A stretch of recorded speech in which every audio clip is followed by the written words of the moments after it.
दोस्तों नमस्कार। तुला राशि वाले मेरे मित्रों, आप सभी का आज के इस बेहद ही खास और तांत्रिक विद्या से जुड़े हुए ज्योतिष के कार्यक्रम में बहुत बहुत स्वागत है। हृदय से अभिनंदन है। माता रानी आपकी हर मनोकामना पूरी करें और आपकी और आपके परिवार की हमेशा रक्षा करें। दोस्तों, आज के इस वीडियो में हम आपको जो जानकारी देने जा रहे हैं वह आपको हिलाकर रख देगी, क्योंकि आज के इस वीडियो में हम आपको एक ऐसी औरत के बारे में बताने जा रहे हैं जो आपकी बर्बादी का एक बहुत बड़ा और मुख्य कारण है। अब इस औरत के बारे में हम आपको पहले भी संकेत दे चुके हैं, लेकिन आज के इस वीडियो में हम आपको इस औरत के बारे में सब कुछ पूरे विस्तार के साथ बताएंगे। कौन है यह औरत, कहाँ रहती है, इसका नाम क्या है, इसकी राशि क्या है और क्यों यह आपके पीछे पड़ी हुई है और कैसे यह आपको धीरे धीरे बर्बाद कर रही है, आपकी हर एक खुशी को चुन चुन कर मिटा रही है। सब कुछ हम आपको आज के इस वीडियो में बताएंगे। साथ ही साथ हम आपको इस औरत के द्वारा की गई तांत्रिक क्रियाओं की काट के लिए एक बेहद ही शक्तिशाली और सरल उपाय बताएंगे जो वैदिक पद्धति पर आधारित होगा। अब आप ध्यान से समझिए, जो भी जानकारी हम आपको इस वीडियो में देने जा रहे हैं वह माता रानी की कृपा और आशीर्वाद से हमारे अनुभवों पर आधारित है। जी हाँ दोस्तों, जो भी हमें अनुभूतियां होती हैं माता रानी की भक्ति करने के दौरान, जो हमें अनुभव प्राप्त होती हैं, उन्हीं के आधार पर हम आपको अपनी वीडियो के माध्यम से जानकारियां देते हैं। इसी के साथ साथ दोस्तों, हमने आपकी राशि के ग्रह गोचर का भी गहराई से अध्ययन किया है। तो ऐसे में कुछ ऐसे जरूरी कार्य हैं जो आपको अवश्य ही कर लेने चाहिए। इन कार्यों को करने से आप न केवल नकारात्मक शक्तियों की चपेट में आने से बचेंगे, बल्कि आप जो भी कार्य करेंगे उसमें आपको कामयाबियां भी हासिल होंगी। जिसकी आपको सबसे अधिक जरूरत है वह सब कुछ आपको मिलना शुरू हो जाएगा। तो वीडियो बहुत ही ज्ञान से भरपूर है और बहुत मेहनत से हमने आपके लिए तैयार किया है। अब जिन लोगों के मन में माता रानी के लिए गहरा विश्वास है, उन लोगों के लिए इस वीडियो में एक बहुत बड़ा खजाना है। जी हाँ दोस्तों, माता रानी को सिद्ध करने का एक बहुत ही सरल उपाय है, बहुत ही सरल विधि है, जिसे हमारे प्राचीन ऋषि मुनियों ने ऐसे साधकों के लिए बनाया था जो गृहस्थ जीवन में जी रहे हैं, जिनके पास समय का बहुत अभाव है और जिन्हें वैदिक मंत्रों और विधि विधानों का पूरा ज्ञान नहीं होता है। तो ऐसे में वे लोग कैसे माता की सिद्धि हासिल करेंगे, माता की पूरी कृपा हासिल करेंगे और माता कैसे 24 घंटे उनके साथ रहेंगी, इसके लिए भी एक बहुत ही सरल विधि प्राचीन काल में हमारे ऋषि मुनियों ने बनाई थी। तो आज हम आपको वह विधि भी इस वीडियो के माध्यम से बताने जा रहे हैं। दोस्तों, यकीन मानिए कि यह वीडियो स्वयं माता रानी का एक आशीर्वाद है और खुद माता रानी आपको यह ज्ञान देना चाह रही हैं। हम तो एक छोटे से दास हैं, केवल माध्यम मात्र हैं। शब्द तो माता रानी के हैं, कृपा तो उनकी ही है। इसलिए पूरे भाव के साथ इस वीडियो को देखें, बिल्कुल भी इस वीडियो को बीच में ना छोड़ें। यदि आपने इस वीडियो को बीच में छोड़ दिया तो निश्चित ही यह आपकी एक बहुत बड़ी गलती होगी। कई बार आपने छोटी छोटी गलतियां की हैं जिनकी आपने बहुत बड़ी कीमतें चुकाई हैं। ऐसा नहीं है कि आपको इन गलतियों के बारे में पता ही नहीं चलता है, लेकिन जब तक पता चलता है तब तक बहुत देर हो जाती है। फिर चाहे वे आपके काम धंधे व्यापार से जुड़े हुए फैसले हों, घर परिवार में लोगों के साथ किया गया बर्ताव हो, हर जगह आप कहीं ना कहीं छोटी छोटी गलतियां कर ही जाते हैं और बाद में फिर पछताने के अलावा कुछ भी आपके हाथों में नहीं बचता है। तो अब कोई गलती मत करना, बस इस वीडियो को पूरा देखना। आपका जीवन निश्चित तौर पर बदलेगा, इस बात की हम गारंटी देते हैं। तो चलिए दोस्तों, माता रानी का नाम लेकर आज के इस वीडियो की शुरुआत करते हैं। लेकिन इससे पहले आपसे एक निवेदन है कि कमेंट में पूरे भाव के साथ, पूरी भक्ति के साथ माता रानी को हृदय से याद करते हुए जय मां भद्रकाली कृपा करो अवश्य लिखना। एक बार नहीं, 3 बार लिखना। माता रानी दौड़ी चली आएंगी और आपके जीवन का उद्धार कर देंगी, हमें पूरा विश्वास है। साथ ही साथ दोस्तों, अपना नाम और स्थान लिखना बिल्कुल भी ना भूलें।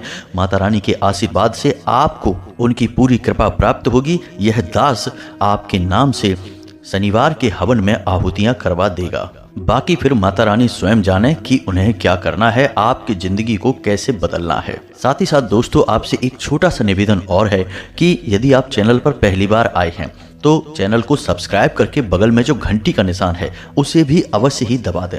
इससे हमारा मनोबल बढ़ता है और यह बिल्कुल ही फ्री है दोस्तों। इससे हमें मानसिक बल प्राप्त होगा। नई ऊर्जा के साथ हम आपके लिए ऐसे ही बेहतरीन ज्ञान के खजाने लेकर आते रहेंगे दोस्तों। तो चलिए जल्दी से चैनल को सब्सक्राइब करिए, फिर आगे बढ़ते हैं। दोस्तों, यह औरत ऐसी औरत है जिसने पहले भी आपके जीवन में बाधाएं उत्पन्न की हैं। कई बार इसने आपके जीवन को मृत्यु के दरवाजे तक पहुंचा दिया है। जी हाँ दोस्तों, कई बार आपके जीवन में ऐसा अवसर आया है जब आपको लगा कि अब आपकी जान ही चली जाएगी, यानी कि परिस्थितियां इतनी खराब, इतनी नकारात्मक बन गई कि जब चारों ओर आपको सिवाय अंधेरे के कुछ और दिखाई ही नहीं दे रहा था।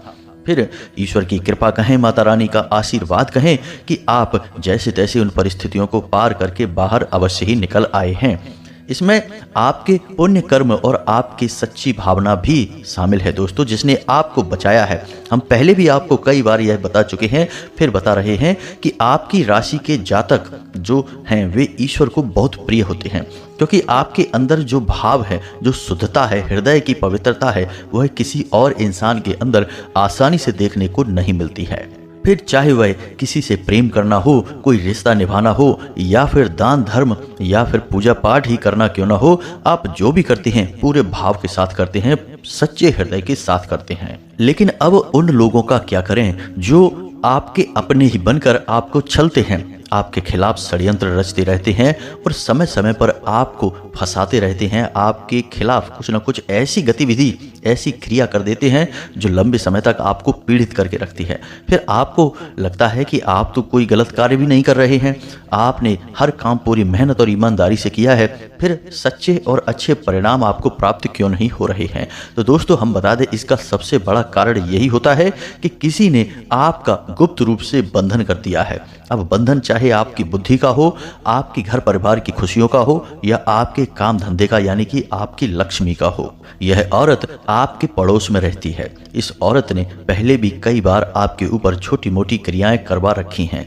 अब आप ध्यान से समझिए कि आज के समय में किसी तांत्रिक क्रिया को करने के लिए किसी भी तांत्रिक के पास जाने की आवश्यकता नहीं है। जी हाँ दोस्तों, आज का युग ज्ञान का युग है, इंफॉर्मेशन का युग है। अब इंसान जानकारी लेने के लिए कहीं नहीं जाता, जानकारी स्वयं इंसान के पास चलकर आ जाती है। जी हाँ दोस्तों, फिर चाहे वह मोबाइल का माध्यम हो, कंप्यूटर का माध्यम हो, इंटरनेट का माध्यम हो, हर जगह जानकारी का भंडार भरा पड़ा है। जिसका एक बड़ा उदाहरण यह है कि अब लोगों को कथाएं सुनने के लिए कहीं जाने की आवश्यकता नहीं है। मोबाइल में ही गुरु की जो भी कथा सुननी है, लोग बड़े चाव से, बड़े प्रेम के साथ सुन सकते हैं और अपने मन को शुद्ध बना सकते हैं। तो अब आप समझिए कि समय बदल चुका है। अब हर इंसान के पास वो जैसा चाहता है वैसा ज्ञान उपलब्ध है, बस जरूरत है तो उसे उपयोग कर लेने की।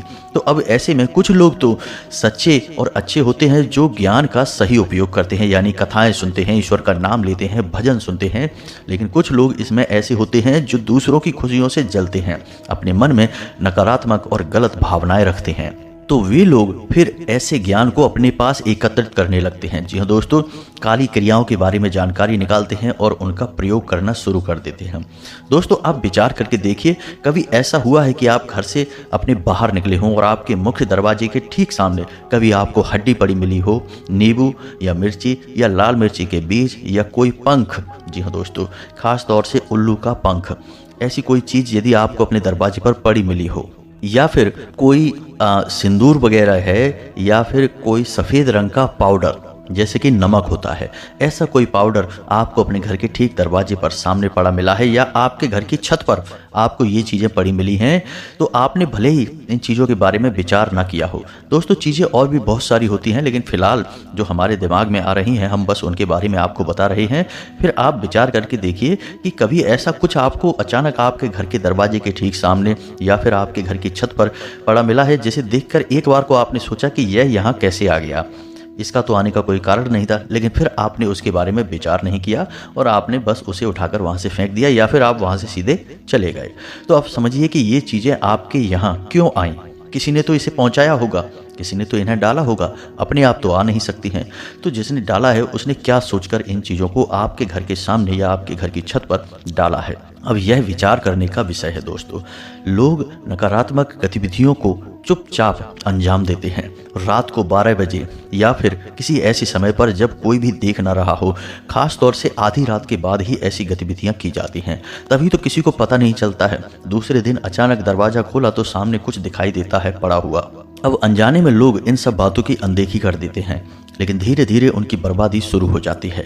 कभी कभी ऐसा होता है कि आपके पुरखे पूर्वज आपसे प्रसन्न हैं, आपकी कुल देवी या देवता का साथ है आपके साथ, या फिर आपके पुण्य कर्म बहुत अधिक प्रबल हैं, तो इन शक्तियों का आपके ऊपर प्रभाव कम पड़ता है या फिर ना भी पड़ता हो, लेकिन ज़्यादा समय तक आप बच नहीं सकते हैं। जी हाँ दोस्तों, जैसे जैसे ये काली क्रियाएं आपको घेरती चली जाएंगी, आपके आसपास जो सकारात्मक ऊर्जा का वातावरण है वह धीरे धीरे छिन्न भिन्न होना शुरू हो जाएगा। जी हाँ दोस्तों, अब काली क्रियाओं का सीधा संबंध 2-3 ग्रहों से होता है दोस्तों, जिसमें राहु और केतु सबसे ऊपर होते हैं। शनि और शुक्र भी खराब होने लगते हैं। तो दोस्तों, जैसे ही किसी ने आपके ऊपर काली क्रिया की, तांत्रिक क्रिया की, वैसे ही आपका राहु नकारात्मक हो जाता है, आपके ऊपर दुष्परिणाम देने लगता है। तो इससे आपकी बुद्धि क्षीण होने लगती है, नकारात्मक कार्यों में आपकी रुचि बढ़ने लगती है, और जब आप खुद ही नकारात्मक कार्यों की तरफ आगे बढ़ने लगते हैं तो फिर देवी देवताओं की शक्ति आपसे दूर होने लगती है।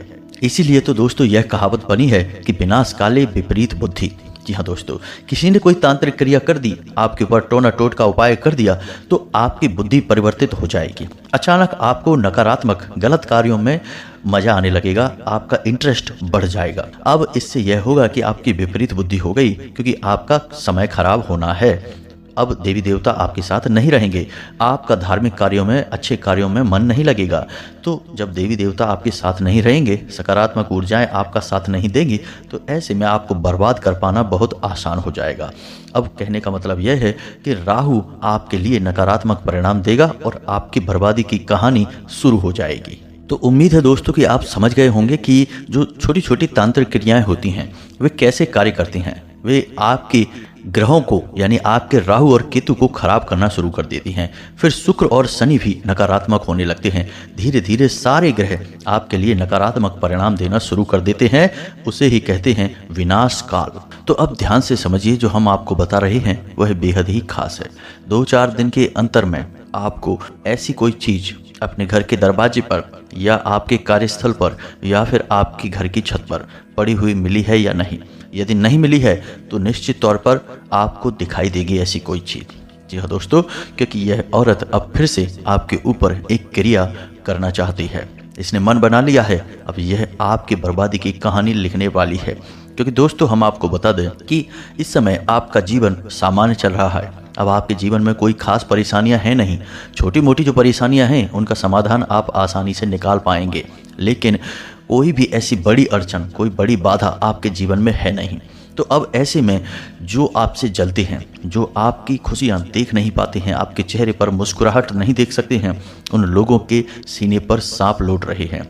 अब आपकी कुछ छोटी मोटी आदतें भी ऐसी हैं कि आप कभी कभी दिखावेबाजी के चक्कर में ज़्यादा बोल जाते हैं या बड़ी बड़ी बातें कह जाते हैं या फिर थोड़ी बहुत दिखावेबाजी भी कर लेते हैं। इसकी वजह से लोगों का ध्यान आपकी ओर आकर्षित हो जाता है। और आप समझिए कि राशि चक्र में केवल एकमात्र आपकी ऐसी राशि है या आप एक ऐसे इंसान हैं जिससे हमेशा लोग जलते हैं। फिर चाहे आपकी परिस्थितियां कैसी ही क्यों ना हो, आप अच्छी या बुरी कैसी भी परिस्थिति में हो, लेकिन लोग आपसे हमेशा जलेंगे। अब इसका कुछ कारण भी है। इसका सबसे बड़ा कारण यह है दोस्तों कि आप कभी भी रोते बिलखते नहीं हैं, गिड़गिड़ाते नहीं हैं और अपने आत्मसम्मान से कभी समझौता करते नहीं हैं। लोग देखते हैं कि आप कभी भी किसी के सामने झुकते नहीं हैं, हमेशा चेहरे पर मुस्कुराहट रखते हैं। तो उनको ऐसा लगता है जैसे आपके अंदर कुछ तो खास बात है, कुछ तो ऐसा है जो दूसरों से अलग है, और बस इसी वजह से उनके मन में आपके प्रति जलन की भावना आने लगती है। आपने कई बार ऐसा नोटिस भी किया होगा दोस्तों कि पता नहीं क्यों लोग आपके हमेशा खिलाफ ही बने रहते हैं। यानी कि आप अच्छी बात भी बोलेंगे तो उसे काटने की कोशिश करेंगे। आप किसी के साथ कुछ भी अच्छा करने की या कहने की कोशिश करेंगे तब भी उसके परिणाम बुरे ही निकलेंगे, यानी नकारात्मक ही निकलेंगे। और पीठ के पीछे खास तौर से लोग आपके बारे में बुराइयां करते पाए जाते हैं। कई बार तो ऐसे लोग भी आपकी पीठ के पीछे बुराइयां करते हैं जिनसे आप बहुत अधिक प्रेम करते हैं, जिनके लिए आपने बहुत कुछ अपने जीवन में किया है, यानी खुद बहुत बड़ा त्याग करके उनके जीवन को बनाया है। ऐसे लोग भी आपके समर्थन में नहीं रहते, पीठ के पीछे वो भी आपके बारे में बातें करते हैं, क्योंकि कहीं ना कहीं उनके मन में भी आपके लिए जलन का भाव रहता है। तो आप समझिए कि यह कितना खतरनाक विषय है। तो आपको क्या करना है दोस्तों, आपको सतर्क रहना है। जब भी कोई ऐसी चीज़ें आपको दिखाई दें तो आप समझिए कि आपके ऊपर क्रिया हो चुकी है। अब ऐसे में आपको सबसे पहला कार्य तो यही करना है कि ये जो चीज़ें आपको दिखाई दे रही हैं, इन चीज़ों को आपको उठाकर किसी एक जगह पर एकत्रित करके जला देना है। जैसे मिर्ची है, नींबू है, या फिर कोई पंख है, या कोई और अन्य प्रकार की चुनरी है, या कोई सिंदूर से लगा हुआ कपड़ा वगैरह है। तो ऐसी चीज़ें आपको जब भी दिखाई दें अपने आसपास, तो उन्हें उठाकर आपको जला देना है। उन्हें आपको छूना नहीं है दोस्तों, किसी और से उन्हें उठवाएं, या फिर वो जहाँ पड़ी हैं वहीं आपको उन पर आग लगा देनी है, यानी कि पेट्रोल वगैरह डालकर और जला देना है। पूरी तरह से उन्हें जला देना है। दूसरा कार्य आपको यह करना है दोस्तों कि अपने घर को पूरी तरह से शुद्ध करना है और स्वयं को भी पूरी तरह से शुद्ध करना है नकारात्मक ऊर्जा से। यह आप कैसे करेंगे? अपने घर में हर कोने में गंगा जल का छिड़काव करें, यह बहुत ही आवश्यक है। और आपके घर में जो पोंछा लगेगा उस पोंछे में थोड़ा सा नमक अवश्य मिलवा दें, यानी उस पानी में नमक मिलवा दें, ताकि नमक वाले पानी से आपके घर में पोंछा लग जाए। तीसरा कार्य आपको यह करना है कि आप अपने घर के हर एक कोने में लौंग का एक एक जोड़ा रख दें। जी हाँ दोस्तों, ध्यान से सुनते जाएं, यह बेहद आवश्यक है। लौंग का एक एक जोड़ा रख दें और शाम के समय या रात के समय जब कोई आपको देख ना पाए, उस समय उस लौंग के जोड़े को उठाकर एक कटोरी में रखें और थोड़ा सा कपूर डालकर उसे घर के बाहर जला दें। जी हाँ दोस्तों, अपने मुख्य दरवाजे से बाहर रखकर जलाएं। इससे होगा यह है कि जितनी भी नकारात्मकता आपके घर में आई है वह बाहर निकल जाएगी। साथ ही साथ दोस्तों, आपको एक कार्य और करना होगा कि अपने घर के हर एक कोने में आपको छोटी छोटी कपूर की टुकड़े, यानी छोटे छोटे कपूर के टुकड़े यानी कि टिक्कियाँ आपको रखनी होंगी। इससे आपके घर में नकारात्मकता कभी आएगी नहीं। कपूर की कुछ ऐसी खास बात होती है कि यह नकारात्मकता को अपने से दूर भगा देता है, इसीलिए इसे पूजा पाठ में खास तौर से प्रयोग किया जाता है। अब इसी के साथ साथ आपको यह भी करना होगा कि आपने अपने पितृ पूर्वजों के नाम से यदि दीपक जलाना प्रारंभ नहीं किया है तो कम से कम 21 दिनों तक दक्षिण दिशा में अपने पितृ पूर्वजों के नाम से दीपक जलाना प्रारंभ कर दें।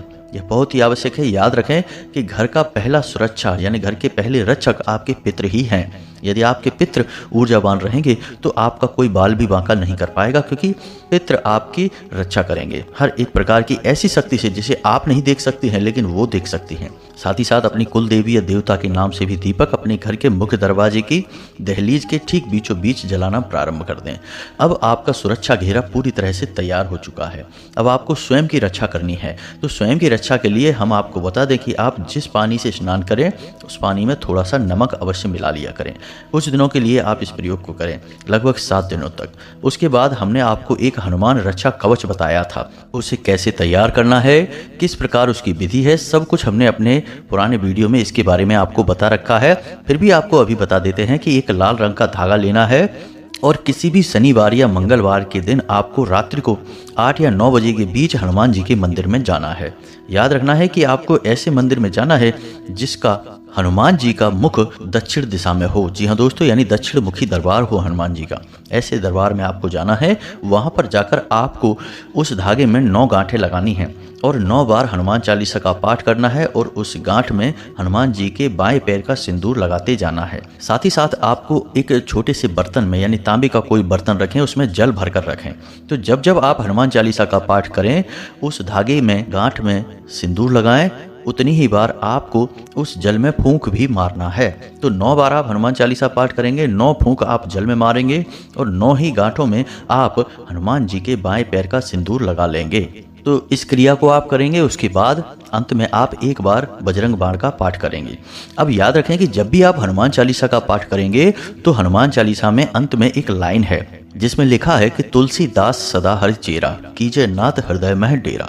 तो इसमें आपको जो तुलसीदास बोला है उसकी जगह खुद का नाम लेकर बोलना है। जैसे आपका नाम यदि रमन है तो आपको बोलना है रमन दास सदा हरि चेरा कीजय नाथ हृदय मह डेरा। तो यह आपके लिए हनुमान चालीसा का पाठ हो जाएगा। दूसरा कि हनुमान चालीसा आपको पढ़ना है ना कि रटना है, यानी याद आपको बेशक हो तब भी आपको किताब में से ही हनुमान चालीसा पढ़ना होगा। और जब आप हनुमान चालीसा का पाठ करेंगे तो आपका मुख उत्तर दिशा की ओर होना चाहिए और एक और छोटी सी बात दोस्तों, कि जब भी हम किसी भी देवी या देवता की पूजा करते हैं मंदिर में खास तौर से, तो ठीक उसके सामने बैठकर कभी पूजा नहीं की जाती है। आपको थोड़ा बाईं ओर या फिर दाईं ओर खिसक जाना चाहिए, सामने जगह छोड़नी चाहिए, तब पूजा करनी चाहिए। किसी भी देवी या देवता के ठीक सामने बैठना उस महाशक्ति का अपमान माना जाता है। तो आपको थोड़ा दाएं या बाएं बैठकर पूजा करनी चाहिए, ठीक सामना कभी नहीं करना है। इस बात का आपको विशेष ख्याल रखना है।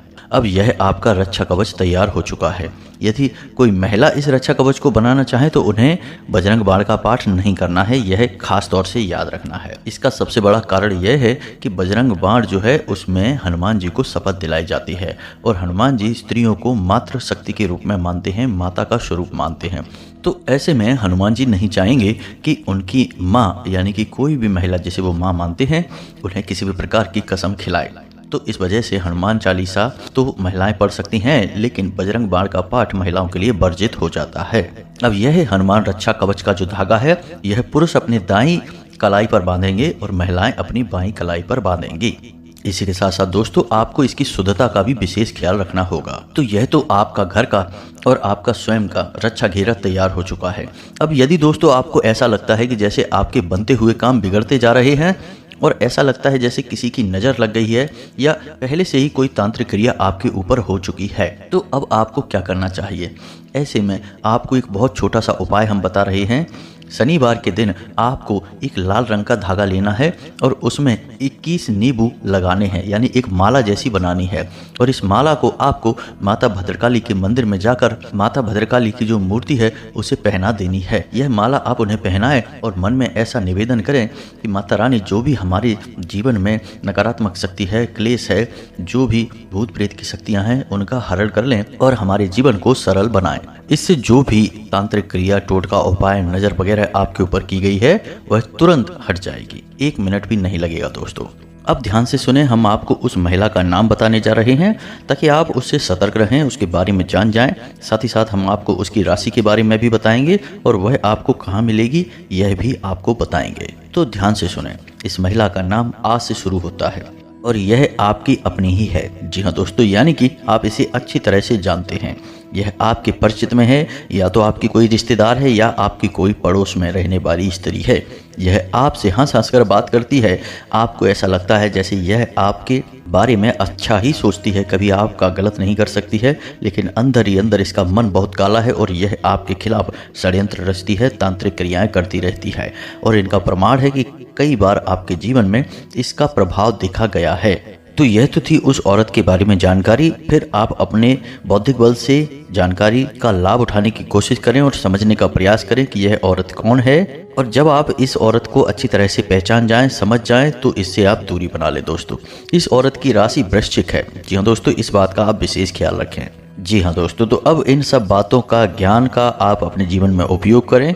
अब हम आपको बताते हैं वह सरल विधि जो हमारे ऋषि मुनियों ने ऐसे साधकों के लिए बनाई थी जिन्हें शास्त्रीय पद्धतियों का कोई ज्ञान नहीं है और वे माता की शरण में जाना चाहते हैं, दैवी शक्तियों का साथ चाहते हैं।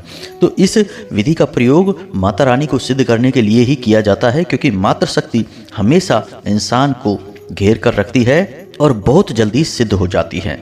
अब इस विधि में आपको यह ध्यान रखना है कि यह भाव पर आधारित विधि है, यानी आपकी भावनाएं बहुत प्रबल होनी चाहिए। और भावनाएं प्रबल होने के लिए आपको माता के बारे में ऐसा विचार करना पड़ेगा जैसे कि वे आपके घर की सदस्य हैं। यानी कि आपको यह विचार करना है कि वे आपकी या तो स्वयं माँ हैं, या आपकी दादी माँ हैं, या आप कोई भी और रिश्ता जो आप भाव उत्पन्न कर सके, सम्माननीय रिश्ता आप उनसे जोड़ सकते हैं। माँ का रिश्ता जोड़ना सबसे अच्छा माना जाता है, क्योंकि इस रिश्ते से माता बहुत जल्दी सिद्ध हो जाती हैं। तो अब आपको अपने मन में यह विचार करना है और माता से इस प्रकार से मन ही मन बात करनी है जैसे आप अपनी माँ से करते हैं। अब आप अपने जीवन में कोई भी कार्य करने चलें, चाहे छोटा हो या बड़ा हो, अपनी माँ को याद करें और माँ से बोलें कि माँ, मैं यह कार्य करने जा रहा हूँ, आप देख लेना, अच्छा हो बुरा हो सब आपके ऊपर है, मुझे तो केवल आपके साथ की आवश्यकता है, आप मेरा साथ दें।